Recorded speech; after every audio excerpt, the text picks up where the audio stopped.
So 2016 and 2017, the Browns, of course, had Sashi Brown. And that's where we really started hearing about analytics. Would you say that's the melting pot of when it happened? Yeah, the four-letter word in Cleveland, I think. Analytics is a four-letter word?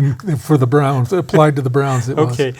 Anyway, Sashi was here 16 and 17. Andrew Berry was part of that, although I'm sure Sashi made all the major decisions. But here's what happened in 2016 when Sashi was here. They signed Tuggle and Bailey. Then they signed Demario Davis and Raheem Moore. Then on March 24th, it was Robert Griffin-III, RG3. Alex-Mack was lost, as was Mitchell-Schwartz, and Travis Benjamin, as well as Station Gibson. And, you know, when you think about it, you see Mack and Schwartz, you wouldn't have to worry about your linemen if you kept those guys. Well, I mean, compare who they signed and who they allowed to leave. The Tuggle signing was a red flag for me. I don't know about you. But, yeah, I mean, Schwartz turned out to be a really good player. Same with Mack.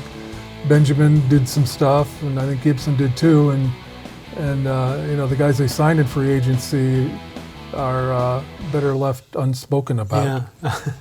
The unspoken ones.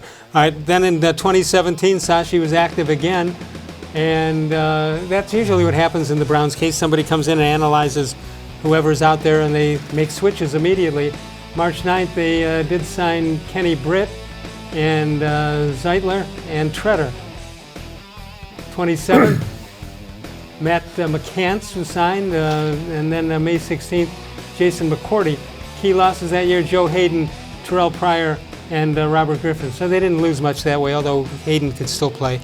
Yeah, for a while. Yeah, I mean, he went right in and started for the Steelers, and the Browns drafted Gilbert. Remember him? Yeah, how'd that go?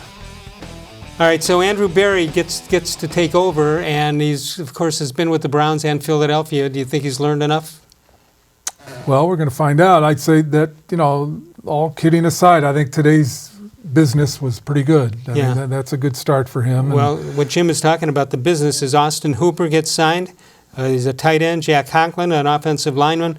And Case Keenum becomes the backup quarterback for the Cleveland Browns. Yeah, and you know, if he can, we'll see if they can sustain it. I mean, let's not forget, last year the Browns seemed to win the offseason, and we saw how that turned out. So just, you know, one good day at the free agent table doesn't mean it's better than one bad day. Yeah, or 2 bad years. Well, that is true. 216